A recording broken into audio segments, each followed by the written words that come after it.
오늘 로마서 한 구절인데요. 예수님에 대한 말씀을 좀 나누려고 합니다. 예수님은 이제 5절에 보면 육신으로 하면 그리스도가 그들에게서 나셨다 그랬어요. 육신으로 하면 그리스도 예수님이 유대인들에게서 나셨다는 말입니다. 여기 이제 육신이란 말이 나오는데요. 우리 성경에 원래 성경의 신약 성경은 그리스어로 쓰였거든요. 헬라어라고도 표현하죠. 헬라어로 쓰였는데 이제 크게 두 가지 헬라 말이 사용돼요. 이제 하나는 사르크스라고 하는 말이 사용되는데요.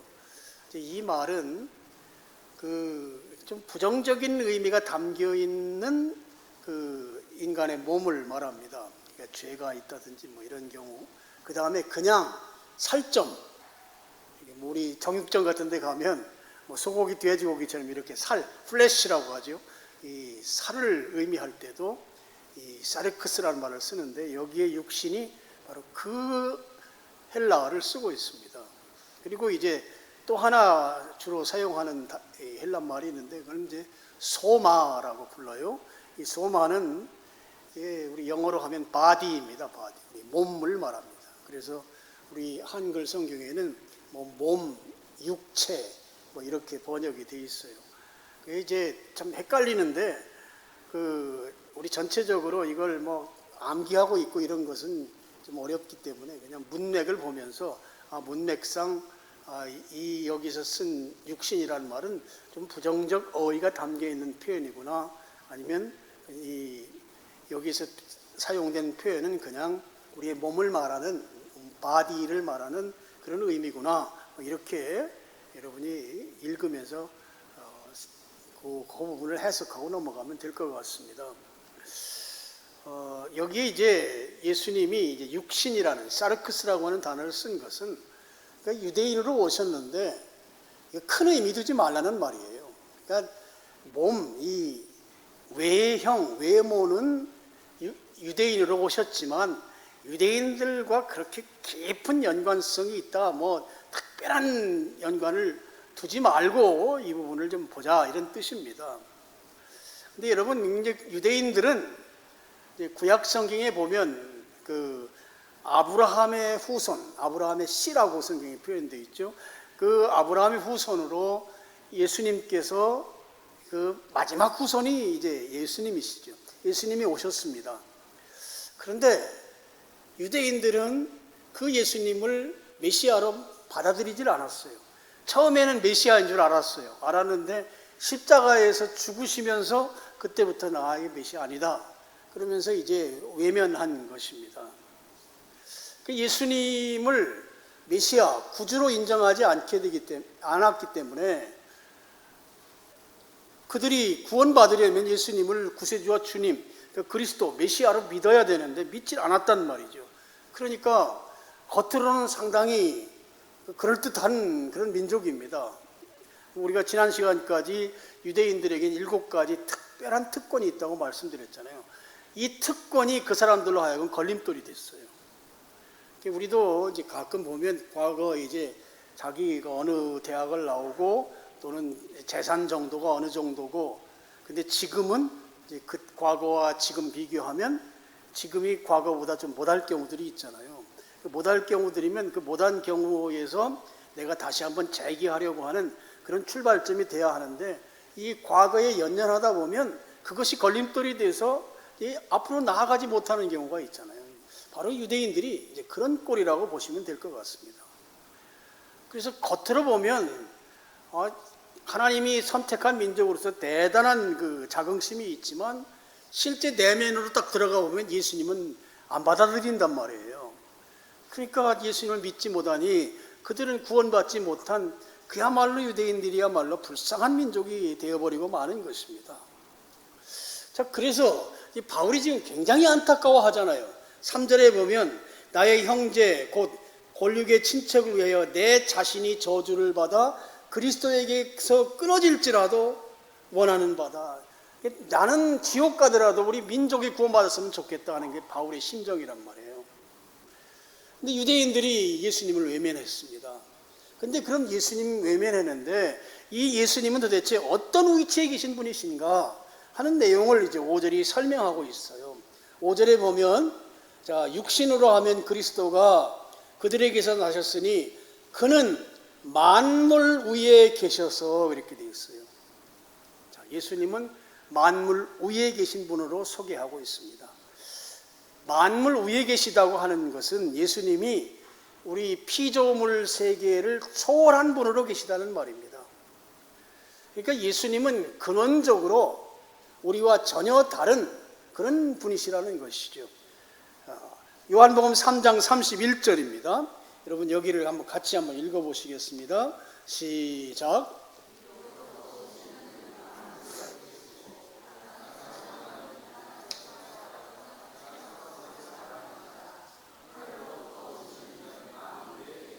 예, 하늘로부터 오셨다. 천국으로부터 오신 분이시다. 그런 분이 바로 이 만물 위에 계신 분이시다 하는 것입니다. 자, 만물 위에 계신 이 예수님이 가지고 계신 세 가지 특성이 있어요. 첫째는 예수님이 창조주이시라는 것이에요. 세상을 창조하신 분이십니다. 요한복음 1장 1절로 3절 말씀을 보시면요, 태초에 말씀이 계시니라. 이 말씀은 예수님을 지칭하는 표현입니다. 그냥 말씀 로고스가 아니고 예수님을 의미한다는 것이죠. 이 말씀이 하나님과 함께 계셨으니 이 말씀은 곧 하나님이시니라 그랬어요. 하나님과 예수님은 동등한 분이시다 하는 것이죠. 2절 그가 태초에 하나님과 함께 계셨고 3절은 같이 읽겠습니다. 시작.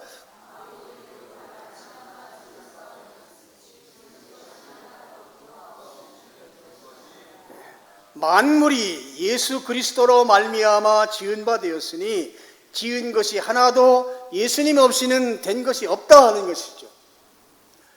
여러분, 예수님은 이 만물을 창조한 창조주이십니다. 예수님께서 우리 인간도 만드셨습니다. 인간도 창조하셨습니다. 그래서 여러분, 만드신 분과 만들어진 것은 같을 수가 없는 것이에요. 그래서 우리와 예수님은 근원적으로 우리는 땅에 살고 있지만 예수님은 만물 위에 계신 것이에요. 근본적으로 다른 것입니다.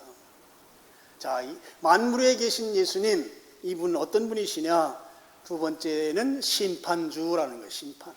심판하시는 하나님이시다. 히브리서 9장 27절 히브리서 9장 20절 한 번 죽는 것은 사람에게 정해진 것이요 그 후에는 심판이 있으리니. 여러분, 이 구절 말씀에 동의하시나요? 사람은 한 번은 다 죽습니다. 그런데 문제는 그 다음에 성경은 분명하게 말하기를 심판이 있다는 것이죠. 이 심판은 어떤 심판인가 하면 두 번째 죽을 자와 구원받을 자를 구별하는 심판이에요. 그래서 이 사망이 한 번 죽는 사망이 있고 그 다음에 또 한 번 또 죽어요. 이걸 둘째 사망이라고 불러요. 요한계시록에서는 우리 인간이 최후적으로 심판을 받는데요. 이 심판을 요한계시록은 흰 보좌 심판이라고 그래요. 이 보좌는 하나님 계신 것입니다. 흰 보좌 심판, 요한계시록 20장 11절 12절 또 내가 크고 흰 보좌와 그 위에 앉으신 이를 보니, 하나님을 보았다는 거죠. 땅과 하늘이 그 앞에서 피하여 간데 없더라. 여러분, 심판받을 때 인간은 하나님, 심판주 하나님 앞에 고독하게 홀로 서는 거예요. 의지할 것이 아무것도 없는 것입니다.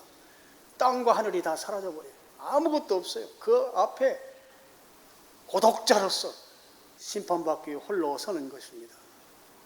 자, 그 심판의 기준을 어디에 두고 심판하시는가? 12절이죠. 또 내가 보니 죽은 자들이 큰 자나 작은 자나 그 보좌 앞에 서 있는데, 심판받기 위해 서 있는 것이죠. 책들이 펴 있더라. 책들이 펴 있고 또 다른 책이 펴졌으니 곧 생명책이라. 죽은 자들이 자기 행위를 따라 책들에 기록된 대로 심판을 받았다. 여러분, 흰 보좌 심판을 받는데요, 그 심판석 앞에 이 책이 두 권이 있어요. 하나는 이제 단수형으로 되어 있는 생명책이라고 부르는 책이 하나가 있고, 그 다음에 책들 여러 권으로 되어 있다는 것이죠. 책들이 있습니다. 이것은 그 12절 마지막 부분에 보면 자기 행위를 따라 기록된 책이에요. 그러니까 자기 행위가 기록된 책입니다. 두 개의 책을 앞에 놓고 하나님이 심판하시는 것입니다. 근데 여기에 죽은 자라는 표현이 나오잖아요. 12절에 죽은 자 두 번 나오는데요, 죽은 자는 바로 생명이 없는 자를 말합니다. 불신자를 말하는 것이죠. 그럼 불신자는 하나님이 심판하실 때 뭘 갖고 심판하는가 하면 책들, 행위를 기록한 행위록을 가지고 심판합니다. 불신자는 그가 살아온 삶의 행위들이 심판의 기준이 된다 하는 것이죠. 그럼 신자는요?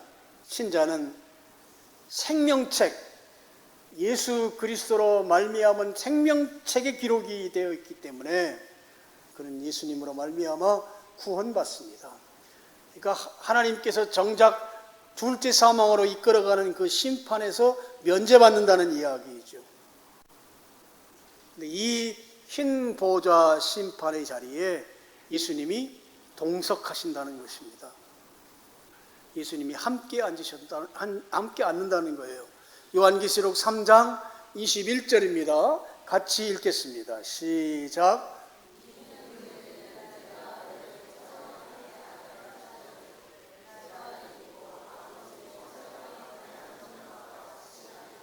예.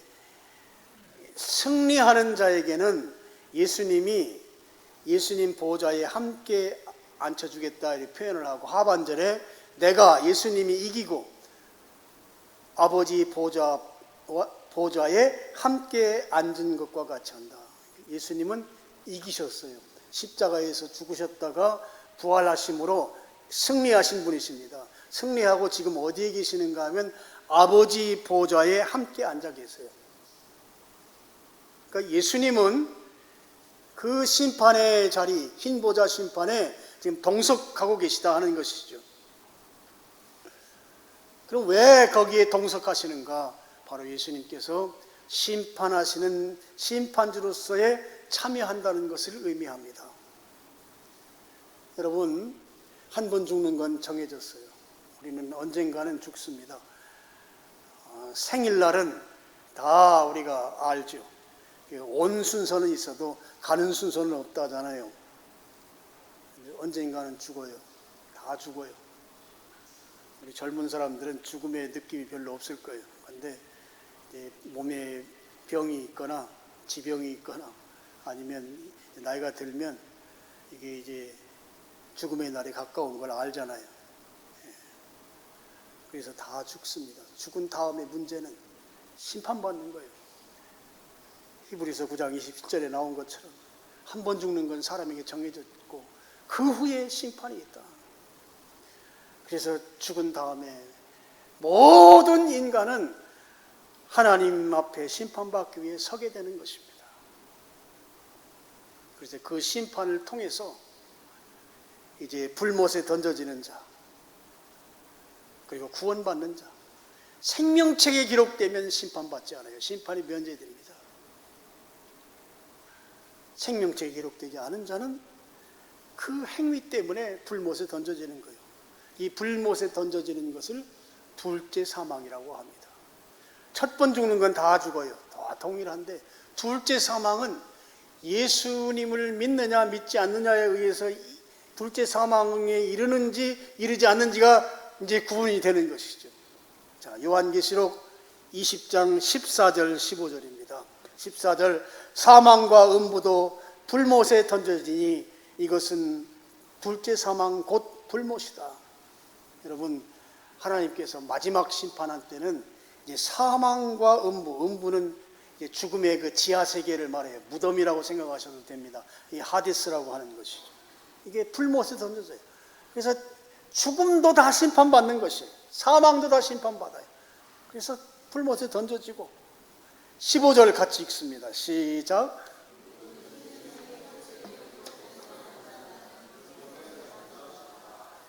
누구든지 생명책에 기록되지 아니한 자는 불못에 던져진다 하는 거예요. 여러분, 유대인들은요, 자기들이 하나님이 선택받은 민족이라고 해서 예수님을 거절했습니다. 근데 바울이 너무너무 안타까워하면서 너희들도 동일하게 예수님을 구세주와 주님으로 믿어야 구원받는다. 생명책에 기록된다. 그래서 둘째 사망에 이르지 않게 된다. 지금 바울이 아주 간곡하게 유대인들을 향해 말하는 거예요. 이건 마치 여러분, 오늘날 아주 대형 교회 다니는 사람들, 또 훌륭한 목사님 밑에서 신앙교육을 받은 사람들이 나는 대형 교회를 다니니까, 나는 훌륭한 목사님으로부터 신앙교육을 받았으니까 당연히 구원받는다. 천만의 말씀이란 말이에요. 천만의 말씀. 생명책에 이름이 기록되지 않으면 아무리 대단한 예배당에 다닌다 하더라도 그 예배당에 다닌 그것만 남지 구원받지 못하는 것이에요. 분명히 아셔야 합니다. 이 이야기를 안 할 수가 없는 것이에요. 여러분, 다 천국 가야 되지 않습니까? 둘째 사망하면 안 되지 않습니까? 이 간절함이 저에게 있다고요, 여러분. 저와 같이 신앙생활 했는데 어떻게 둘째 사망이 이러냐고. 예배당 다닌 게 다가 아니에요. 예배당 다닌 게. 분명히 아셔야 돼요. 이 대한민국에 이 잘못된 그런 이 신앙 행습들이 있어요. 여러분, 그거 믿으면 안 돼요. 그거 믿으면 내 이름이 생명책에 기록되어 있는가 말이에요. 내가 예수님을 주와 그리스도로 믿고 있느냐 말이에요. 믿고 있는가.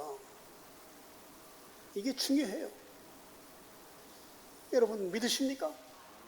정말 믿으세요? 정말 믿으시냐고. 그래서 나중에 우리 천국 가면 다 다시 만날 거 아니에요? 근데 그때 김 집사, 박 집사가 안 오면 어떻게 해? 집사도 그거 의미 없어요. 내가 예수님을 믿느냐 안 믿느냐가 정말 이게 중요한 거예요. 내 이름이 생명책에 기록이 되었느냐 안 되느냐, 이게 중요하단 말이에요. 이게 중요해요. 셀모임도 중요하지만 내 이름이 예수 그리스도로 말미암아 예수님을 믿었더니 생명책에 내 이름이 기록이 되어 있는가, 요한계시록 표현으로. 그래야 구원받습니다. 거기 가서 저 배달 나가도 괜찮아요. 뭔 얘기인지 모르시는구나. 목사는 지상에서 너무 많이 받아가지고 천국 가면 식당 일을 하는데 배달 나가고요. 장로는 식당 청소하고 일반 성도는 음식 대접받는데 의자에 앉아가지고.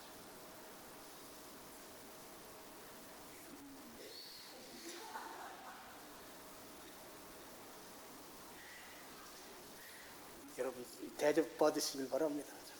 배달 나가도 저 괜찮아요. 자, 만물 위에 계신 예수님 세 번째 특징은요, 만물을 다스리신다. 통치자이시라는 거예요. 자, 요한복음 3장 35절입니다. 같이 읽습니다. 시작.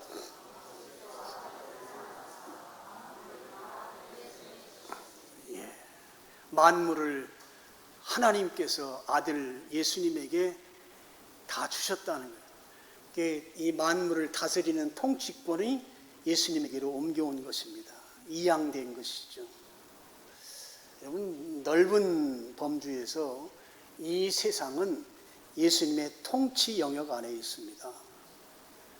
모든 만물이 그 예수님의 다스림 안에 있다는 것이죠.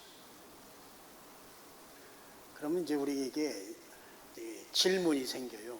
어떤 질문인가 하면, 아니 예수님이 이 온 세상 만물을 통치하고 다스리시면 왜 전쟁은 일어나고 왜 자연재해 집중호우가 일어나서 사람들이 저렇게 죽고 또 코로나19 같이 전염병이 생겨서 수많은 사람이 죽고 이 굶어 죽는 사람도 생기고 막 이런 일들이 왜 생기는가요? 라는 질문이 생긴단 말이죠. 이 질문에 대해서 저의 답변은 이렇습니다. 여러분, 우리가 살아가는 동안에 안 좋은 일이 생기는 거, 뭐 전쟁이든 자연재해든 전염병이든 안 좋은 일이 생기는 거, 왜 이런 일이 우리의 생애 가운데 일어나는지 거기에 대해서 우리가 가진 이 지성으로는 다 알지 못해요. 우리가 가진 이 지식 체계로는 그것을 다 이해할 수 없습니다. 그렇지만 저는 분명한 두 가지가 있다고 봐요. 이 지상에서 일어나는 모든 일들에 대한 이 두 가지 원칙. 하나는 세상 모든 만사가 예수님께서 허용한 그 허용 범위 안에서만 이루어진다라는 것입니다. 그러니까 예수님이 허용한 범위를 넘어서는, 우리가 흔히 하는 말로 선을 넘는 일은 없다 하는 것이에요. 구약성경 욥기를 보면 이 사탄이 하나님 앞에 찾아와서 이렇게 말해요. 욥이라는 그 동양애가 아주 꽤 훌륭한 사람이 있는데 그 사람 하나님께 참 신실한 사람입니다. 근데 하나님이 욥에게 잘해주니까 그 잘해주는 것에 대해서 반응으로 그가 욥이 하나님께 그렇게 잘하는 것이지, 하나님이 만약에 좀 홀대하면 여전히 그가 하나님께 잘하겠습니까? 사탄이 고소한 거예요. 고소. 잘해줘서 하나님께 잘했다 하는 거예요. 이게 이제 세상 사람들이 갖고 있는 그 인과론이라고 하는 그 인식 체계입니다. 원인 없는 결과가 어디 있느냐 이거죠. 그러면서 하나님이 좀 미워하는 걸 좀 욥에게 보이고 욥이 어떤 태도로 나오는지 한번 보십시다 하고 이 사탄이 하나님께 이야기를 하니까 하나님이 그래, 네가 한번 그 욥에게 한번 그렇게 하나님 앞에서 어려움 당하도록 한번 해봐라. 다만 욥의 생명은 건드리면 안 된다. 그때부터 욥이 고난을 당하잖아요. 근데 여기 아주 중요한 것이 있어요. 하나님이 허용한 범위 안에서 욥이 고난을 당하는 거예요. 하나님은 욥이 지금 고난 당하지만 고난 이후에 하나님께 주실 축복까지를 다 염두에 두시고 욥에게 고난을 허락하신 거죠.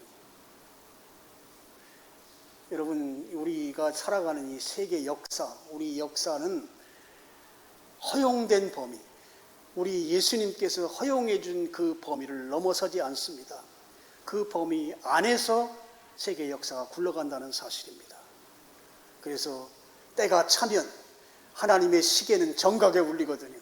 하나님의 시계가 울리는 그 시간 주님은 재림하실 것이고요. 그리고 우리는 영원히 하늘나라에서 그야말로 구원을 누리면서 살게 될 것입니다. 우리 인생 가운데 일어나는 안 좋은 일들은 예수님께서 허용한 범위 안에서 있는 일이다 하는 것이고요. 또 한 가지 원칙이 있어요. 그 원칙은 왜 우리의 생애 가운데 사건, 사고가 발생하고 감당하기 어려운 일들이 생기는가? 우리가 믿는 그리스도인이잖아요. 믿는 신자들을 각성시키기 위한 목적으로 그런 어려움이 생깁니다. 우리를 각성시키기 위한 것이에요. 여러분 건강이 좋지 않을 수 있습니다. 또 집안에 우환질고가 있을 수 있어요.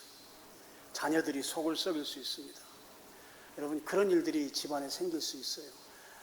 그래서 이제는 뭐 텔레비전 같은데 유명한 뭐 정신과 의사들이 나와서 상담도 해주고 하지만 우리 주님께서는 그런 일들이 우리 가정 가운데 생기는 것은 그 메시지거든요. 무슨 메시지인가 하면, 야, 내가 너하고 좀 더 가까이 지내고 싶다는 주님의 메시지예요. 내가 나하고 좀 가까이 있으면 좋겠다. 너 지금 나하고 좀 멀리 떨어져 있어. 멀리 떨어져 있어서 그런 일이 생기는 것이야. 그러니 네가 좀 나한테 가까이 와. 여러분, 이 사실을 믿으시길 축원합니다. 내 인생 가운데 어떤 사건, 사고, 감당하기 어려운 일들이 있다고 하면 그것은 하나님께서 나에게 주시는 메시지. 야, 너 지금 나로부터 멀리 떨어져 있거든. 너 좀 가까이 와야 돼. 나하고 좀 친하게 지내야 돼. 지금 그 메시지가 지금 그 속에 담겨 있다는 것입니다. 여러분, 주님으로부터 멀리 떨어지면 고난이 동반이 돼요. 여지없습니다. 믿는 신자들에게는 주님으로부터 멀어지면 고난이 동반이 됩니다. 그래서 안 좋은 일이 생기면 자각해야 돼요. 각성해야 돼요. 내가 지금 제대로 믿고 있는지 내 신앙을 돌아봐야 돼요. 그래서 회개하고 개선해야 합니다. 지금 우리 집의 문제는 배우자, 신랑 때문이다. 이게 손가락질 하면 안 돼요. 손가락질을 해봐야, 여러분이 손가락질 하잖아요. 신랑, 또 누구 있어요? 우리 집 큰딸. 큰딸은 되게 속을 안 썩여요. 둘째 딸이 좀 속 썩이지. 둘째 딸. 그냥 그렇다고요. 그냥 넘어가세요. 첫째 딸 시험 들면 안 되고 둘째 딸도 시험 들면 안 돼요. 저는 시험 드는 걸 매우 싫어합니다. 이렇게 손가락질하면 손가락 하나는 상대방을 향하지만 나머지 3개 내지 4개는 누구를 향해요? 누구를 향합니까? 대답 좀 하세요. 예, 나를 향해요. 그래서 집안에 우환질고가 생기면 먼저 내 자신의 신앙을 돌아봐야 돼요. 하나님이 나하고 가까이 하고 싶어 하시는구나. 빨리 깨닫고 회개하고 내 삶을 고쳐야 돼요. 세상을 즐기던 일에서 주님께로 가까이 와야 한다는 것입니다.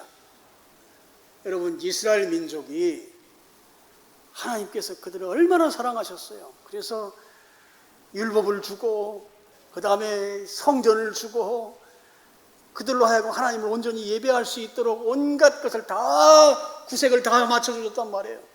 근데 이 버릇없는 이스라엘 백성들이 하나님을 섬기면 될 텐데 우상을 섬긴다고요. 바알을 섬겼다고요. 그럼 여러분 이 성경 역사를 쭉 보면 하여튼 우상을 섬길 때 하나님께서 그들을 그냥 둔 게 한 번도 없어요.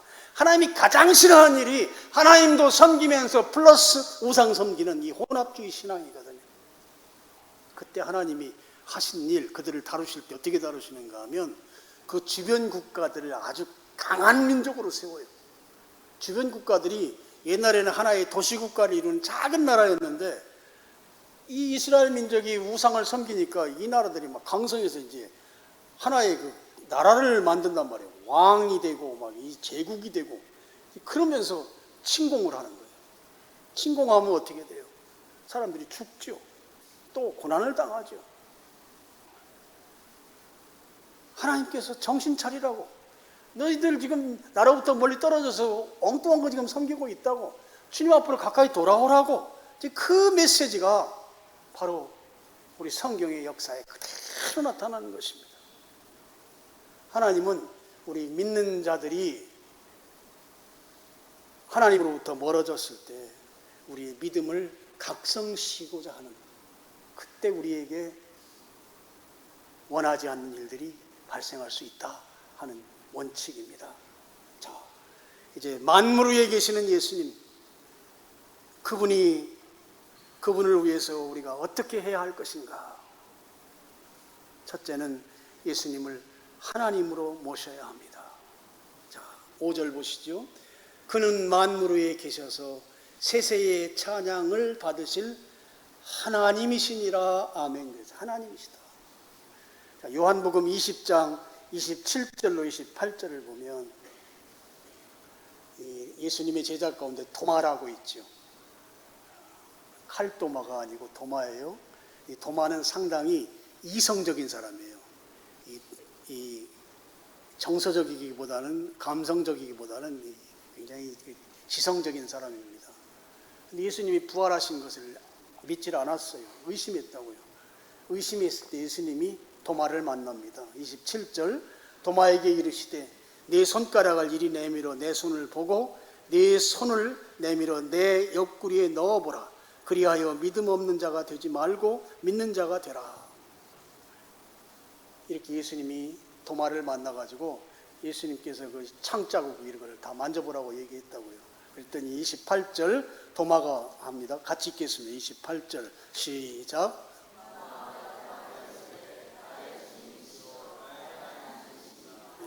도마가 예수님 보고 나의 주님이시오, 나의 하나님이십니다. 여러분, 예수님의 제자들은 예수님을 하나님이라고 부르기를 주저하지 않았습니다.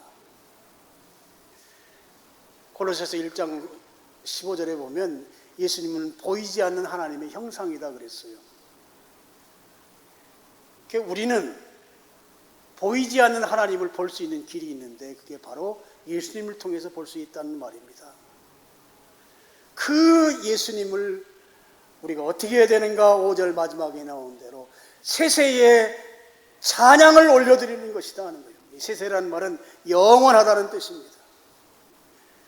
예수님을 하나님으로 인정하고 예수님께 찬양을 올려드리는 것이죠. 여러분, 이 찬양은 노래, 곡조를 넘어서는 표현입니다. 그러니까 예수님을 높여드리는 삶을 살라는 것이에요. 여러분, 직장에서 예수님 믿는 사람, 우리 직장에 김 대리가 있는데, 김 부장이 있는데 확실히 일을 아주 성실하게 잘해. 왜 그런가 봤더니 예수님 믿는 사람이었어. 교회 다니는 사람이었어.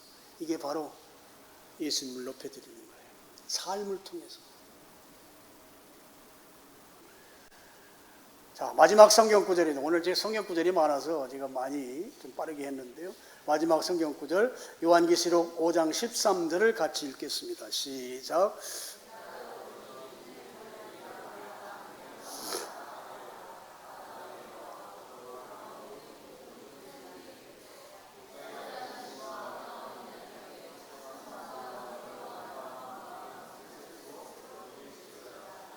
예. 자, 중간쯤에 보면 모든 피조물이 이르되 보좌에 앉으신 이와 보좌에 앉으신 이는 하나님이시죠. 어린 양에게, 어린 양은 예수님이십니다. 어린 양에게 찬송과 존귀와 영광과 권능을 세세토록 영원히 돌릴지어다. 찬송, 존귀, 영광, 권능은 실제적으로 예배, 경배의 요소들입니다. 여러분, 찬송은 제가 말씀드렸어요. 예수님을 높여드리는 것입니다. 그 다음에 존귀는 예수님을 존경하는 거예요. 존경. 그걸 이제 로드십이라고 하죠. 그러니까 주도권을 주님께 내어드리는. 그래서 예수님의 그 존경을 표하시라는 것입니다. 그 다음에 영광이라는 표현이 나오죠. 영광은 제가 뭐 자주 설명을 드립니다만 우리가 하나님을 눈으로 볼 수 없잖아요.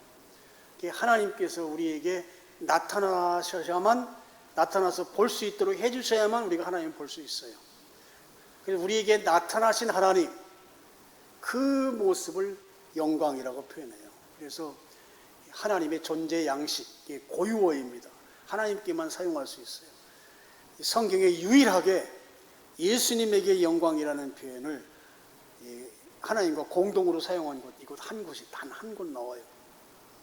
자, 이 예수님에게 영광을 드린다고 하는 것은, 자, 하나님이 우리 눈으로 볼 수 없는데 예수님이 하나님의 모습으로 나타난 거예요. 그러면 그분을 향해서 그분이 우리를 만나주시고, 그 만나주심을 통해서 그 예수님께서 우리를 인도하시고 보호하시고 또 끝까지 책임져 주시는 그런 우리의 주님이시라고 하는 이 사실이 이 영광 속에 그대로 담겨 있다고 하는 것입니다. 여러분, 예수님은 우리를 보호하시는 분이세요. 여러분, 예수님은 우리를 인도하시는 분이세요. 예수님은 우리의 인생을 책임지시는 분이세요. 여러분, 이 예수님이 바로 영광의 예수님이신 것입니다. 그리고 권능이라는 말이 나오죠. 권능은 예수님과 하나님만이 갖는 그 압도적인, 세상의 어떤 것과도 비교할 수 없는 능력을 말합니다. 그 권능 앞에 우리는 무릎을 꿇을 수밖에 없는 것입니다. 그래서 오늘 우리가 어떻게 살아야 될 것인가? 만물 위에 계시는 예수님, 그분이 우리의 주님인 것을 확신하고 그분을 찬송하고 경배하고 예배하고 그렇게 우리의 삶을 살아야 될 것이다 하는 것입니다. 여러분, 예수님이 하나님이시면서 우리의 주님이신 이 사실에 대해서 여러분 자부심을 가지시길 바라요. 자부심. 예수님이 나의 주님이요. 무당들이 섬기는 그 잡신이 주님이 아니요. 예수님이 나의 주님이요. 만물 위에 계시는 그분이 나의 주님이시라고요. 그러니 우리가 얼마나 당당하고 자부심을 갖고 살아야 될 근거가 되는지 모릅니다. 그렇게 하나님을 찬송하는 삶, 찬양하는 삶, 하나님을 높여드리는 삶, 여러분 생활 가운데에서도 또 언어적으로도 또 멜로디, 곡조를 가지고도 그렇게 하나님을 높여드리는 여러분 될 수 있기를 주님의 이름으로 축원합니다. 기도하겠습니다. 아버지 하나님, 오늘